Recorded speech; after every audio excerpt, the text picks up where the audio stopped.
Негізгі формат, барынша еркін формат, оқырмандардың клуб мүшелерінің арасынан сұрақтар болса дайындап отырыңыздар. Сіздерге арналған арнайы айдар бар.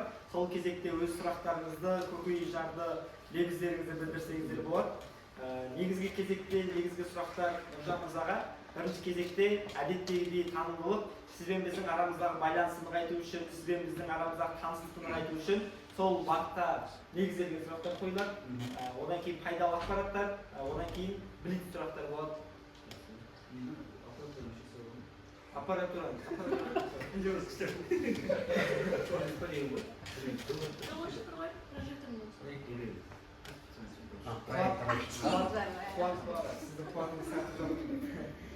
Жақсы. Негізгі бірінші сұрақ, осы ортаға қалай келдіңіз, қалай пайда болдыңыз дегенсіз. Мен бірімізді пайда болған.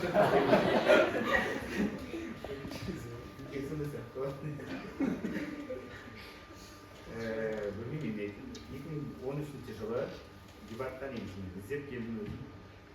Біздің кезімізде 11-12 болатын жиналыс қошеді, әркім ең солашар. Қалай келдім? Мен негізі Стастарынан сұрадым. Атыда дебат бар ма екен, қашан болады екен жиналысын біліп берші. Ол кезде андай, по-моему, қазіргідей андай қоймайды, веб-қа ешқандай ақпараттар. Сөйтіп, жиналыстың жалпы үшінші іріктеу күні болды. Сол үшінші іріктеуге келдім. Бірақ мен келген кезде андай өте мықты сөйлейтін адамдар көп болды шығар. Сол адамдардың арасында мен ойладым, пікірсайыс менікі емес.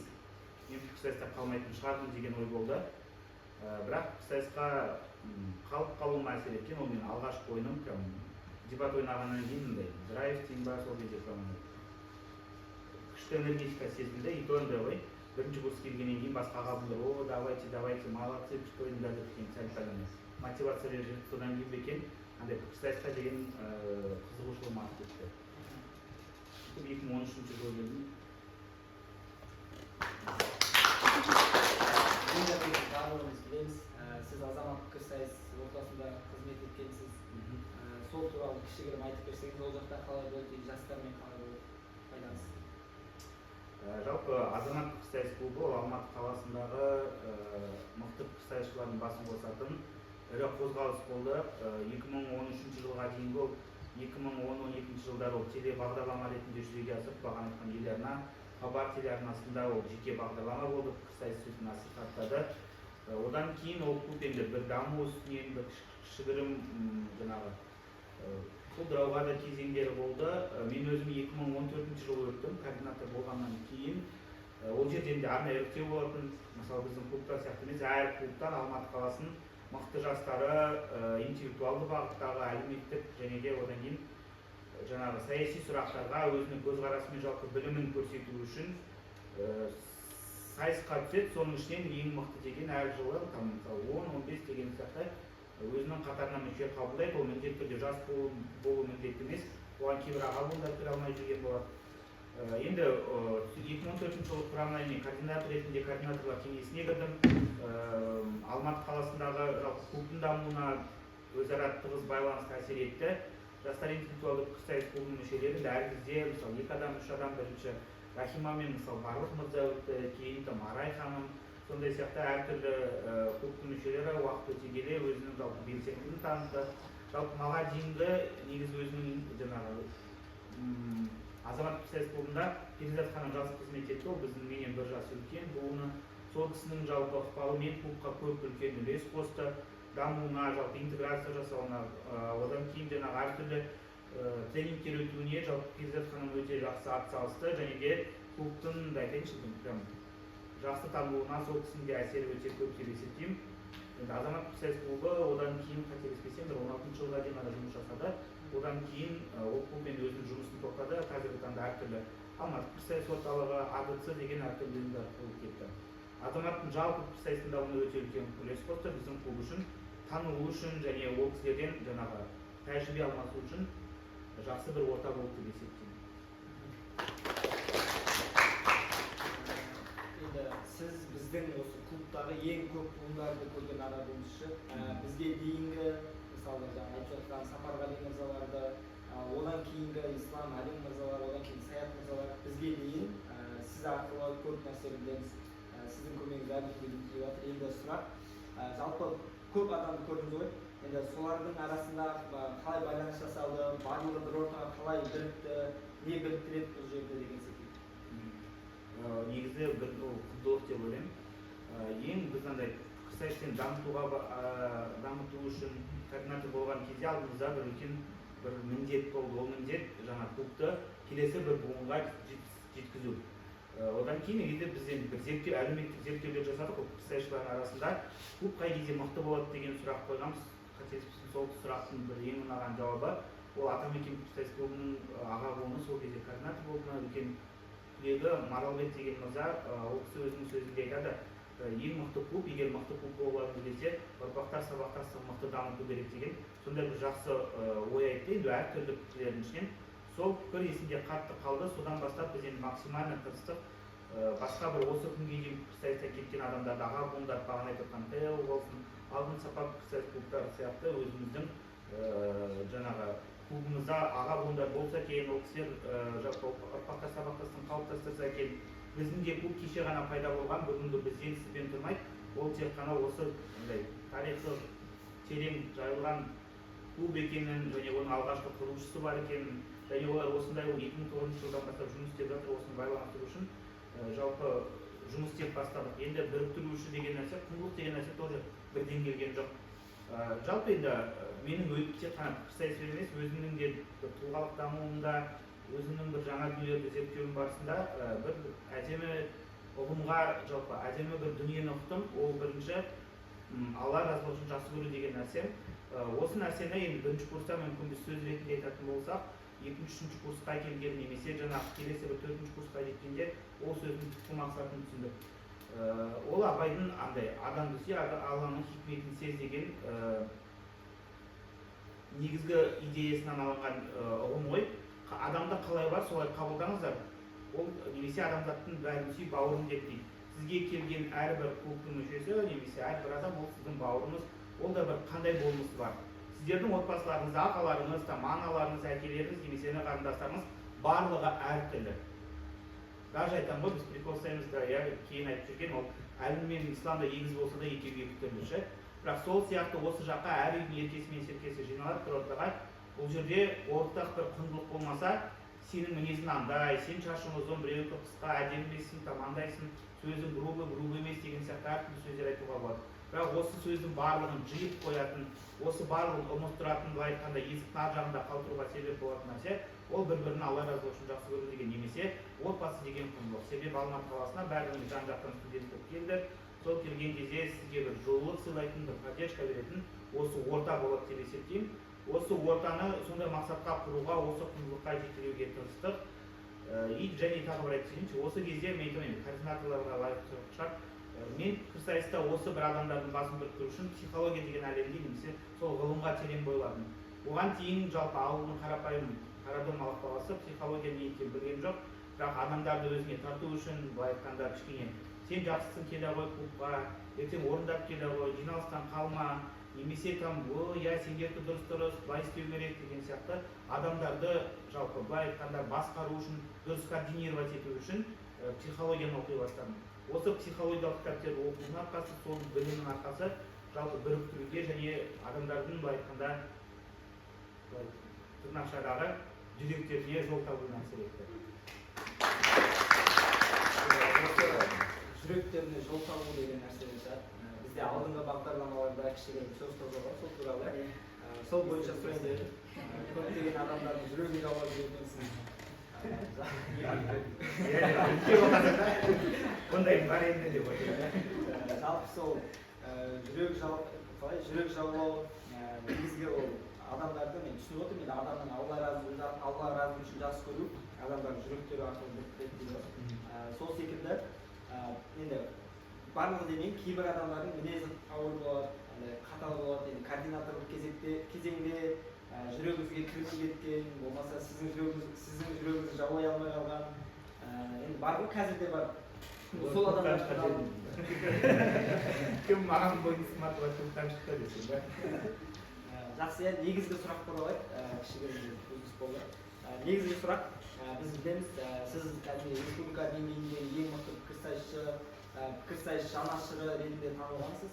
Тек Ақтауда, тек Алматыда емес. Одан бөлек біз естігенбіз сізді пікірсайыс жанашыры деп. Одан бөлек клубта енді пікірсайыс ойнап көптеген жетістіктерге жеткеніңізді саяттыңыздар. Сондай бір үлкен жетістіктерге жету формуласы бар деп естиміз сіздер. Сол жалпы қалай жетістікке жету керек, сол туралы формуласымен көбірек түсіндіре кетсеңіз, адам қандай болу керек жетістікке жету үшін?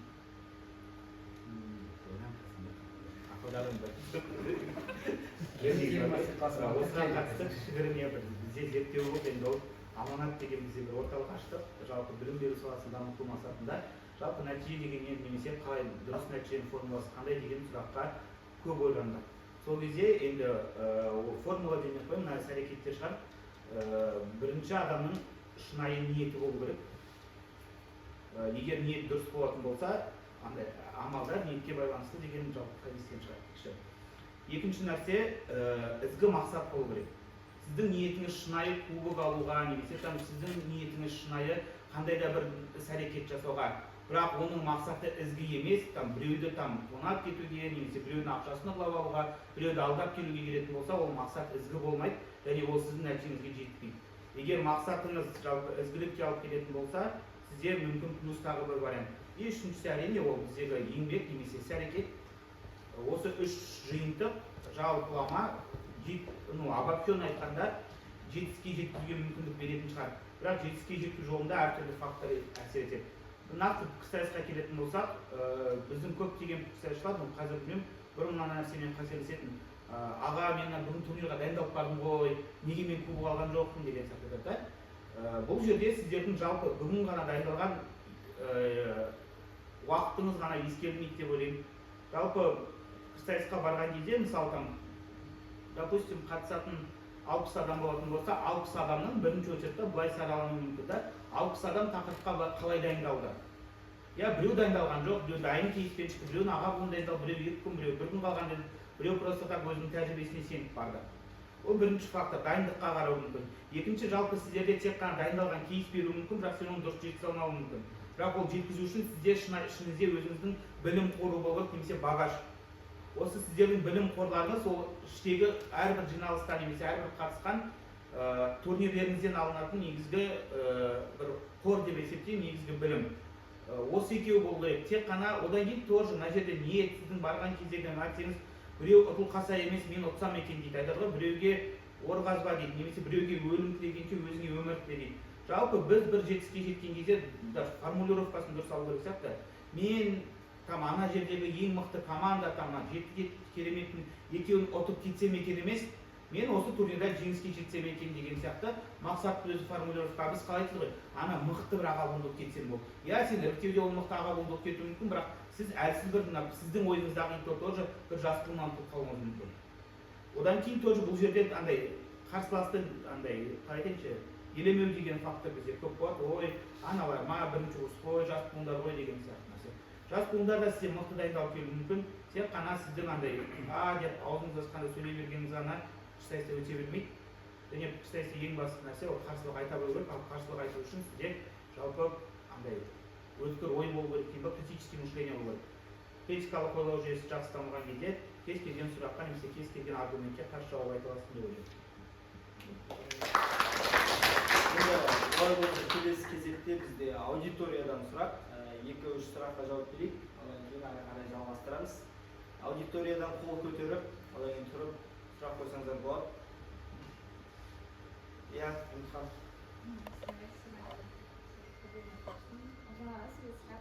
Осы дебат клубында қай нәрсе именно сізді осы ортада алып қалды және де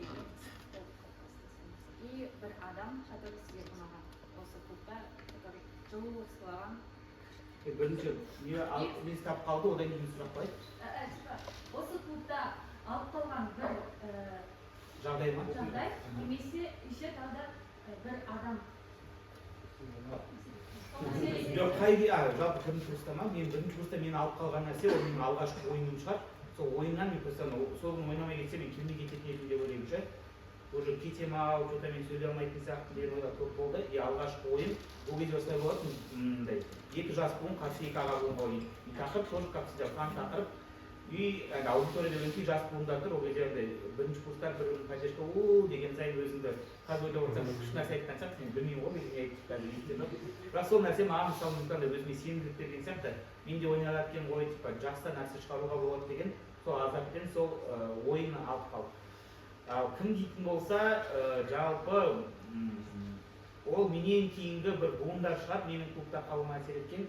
Себебі сол кісілердің сенімі, сол кісілердің жалпы андай бірінші қабылдаған кезде, мысалы 1 сентябрьда мен дамығым керек, осы ортаға деген сияқты сеніп келіп отырмын.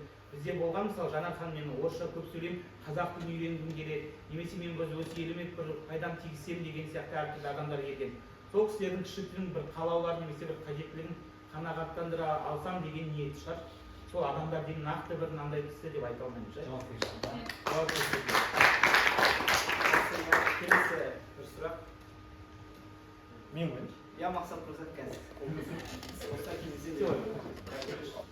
Жаңаға жалпы сізді үлгі тұтатын адамдар бар болуға, осында үлгі тұтатын адамдар болуы мүмкін. Сіз өзіңіз кімді үлгі тұтасыз? Жалпы үлгі тұту дегенде андай менен мына кісі мынандай деп онда қарамай кеткенше, жалпы мен жиынтық қасиеттерді алғанымнан мысалы ол қарапайым қызметкер болуы мүмкін, например, ол водитель дейінші автобустың. Оның жауапкершілігімен таңертең ерте тұру мысалы қабілетті тұрам, бірақ мен ризамын, өйткені таңертең 4-те тұрып, 5-тегі рейске келу керек, үйінен қайту керек, ол мысалы да өзімен өзі былай айтқанда халық ішінен кіріп шығып жатады, ол кісі сол өзінің машинасында 12-8 сағаттай жұмысын атқарады. Сол сияқты әртүрлі бір мамандық иесімен әртүрлі бір адамдардан нәрсе алып шығар, бірақ мен мына кісіні үлгі тұтамын деп айта алмаймын ше.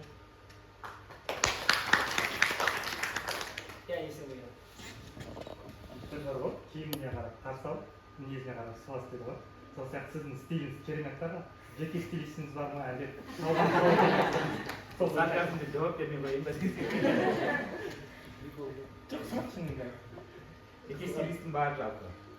Мен кіммен тұратынымды білетін шығарсыздар. Стилист деген нәрсе жоқ, ол әр кезде әрқалай. Жалпы адамның стилі мүмкіндігіне байланысты қалыптасады сияқты. Студент болғанда мүмкіндігінде қандай ақшаң бар, соған байланысты киінуіңіз мүмкін. Жұмыс жасаған кезде жақсы тапсаңыз жақсы киінуге тырысасыз ғой. Сондықтан мүмкін стилист ол сенің ақшаң шығар.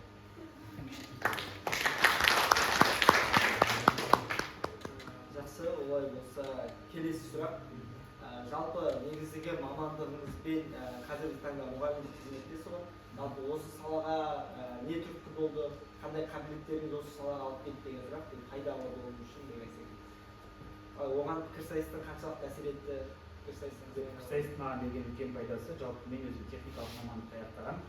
Технологиялық машиналармен жабдықтар, жалпы әртүрлі дүниелерді құрастыру. Технарлар жалпылама дегенде құрастыратын адамдар жақсы сөйлей алмайды, жасаған нәрсесін презентовать ете алмайды. Менің бір ең үлкен плюсым жалпы кішкене өмірдегі жетістікке жетуіме, елдің алдына шығуыма себеп болған осы пікірсайыс. Жасаған қандай да бір құрастырған бір бөлшектерімді, қандай да бір жасаған жұмыстарымды осы дұрыс жағынан елдің алдына көрсетуге, айтқанда презентовать етуге мүмкіндік берді. И ол техникалық мамандықтар иесі үшін өте жақсы преимущество болды мен үшін. Мұғалім болып қалыптасу жалпы көп ойландым мен, бұл бұрындарда не үшін мен келдім екен деп. 2017 жылы жалпы біледі ғой, мен пікірсайысты жалпы аяқтап осы атуды бітіріп жатқан кезде бір атудан кететіндей, Алматыдан кететіндей жалпылама түппен солай қоштасып кеткен. Себебі менің планымда мұғалім болу, немесе атуда қалу, жалпылама осы сферада жұмыс істеу деген план болған жоқ. Мен мүмкін өзімді айтишник ретінде көрдім. Бірақ магистратураға оқу керек болды, конечно, тоже кішкене жағдайларға байланысты әртүрлі. Сөйтіп магистратураға мен ақпараттық жүйелерге сол айтишник боламын деп түстім. Сол кезден бастап уже жастармен жұмыс істей бастадым. Мүмкін мен шынымен де пікірсайыс әсер еткен шығар, менің осы бір мұғалім болуыма. Бірақ егер өзім ойланып қарасам, жалпы бұрын мектеп былай андай болды ғой, жаздың кезінде мен братишкаларым, сестренкаларым келіп, бәрі сен жақсы оқыдың ғой, сен осылар босқа жүрмесін, сабақ үйрет деп беріп қоятын да, былай айтқанда мектеп ойнайтынбыз ол кезде ше. Сол мектеп ойнап, сол кезде мүмкін сол андай бір детский бір травма болып қалыптасқан. Сол травмаларым әлі мұғалім болуға прям теория етіп тұратын шығар мүмкін, оны да білмеймін. Осы нәрсе әсер етуі мүмкін. Ең бастысы и осознанно келетін болсақ, мүмкін мен ол нәрсені қабылдадым. Жалпы ең пайдалы нәрсе ол өзің ғана біліп қана қоймай, ең үлкен сауап ол білген нәрсеңді басқа бір жандармен бөлісу, үйрету деп аталады. Осы бар білген нәрсемді мүмкіндігінше пайдалы және қызықты қылып, қазіргі елдің дамуына үлес қосу шығар. Жалпы андай айтады ғой, адамның өмірлік бір мақсаты немесе бір құндылығы болады. Сол құндылықтың барлығы осы мұғалімдікке алып келген сияқты, енді басқа жолмен де көрсетуге болады. Былай айтқанда үйрету, бар қолынан келген жақсылығын жасай алу. Бізден көп айтамыз ғой, еліміз неге дамымайды, неге үкімет даму істемейді деген. Сол нәрсенің шешімін мен қалай шеше аламын деген сұраққа бір ғана жауап болып, неге мен қазір барып завод салып, немесе мен министр болып кете алмаймын түсіндім. И осы жолда мен ең алғашқы хотя бы какой-то бір айтам ғой, бір аудиториядан бір 30 адамды өзгерте алсам, ол 30 адам келесі бір 30 адамға эффект бабочки деп айтылады. Сол арқылы әсер ете алатын болса,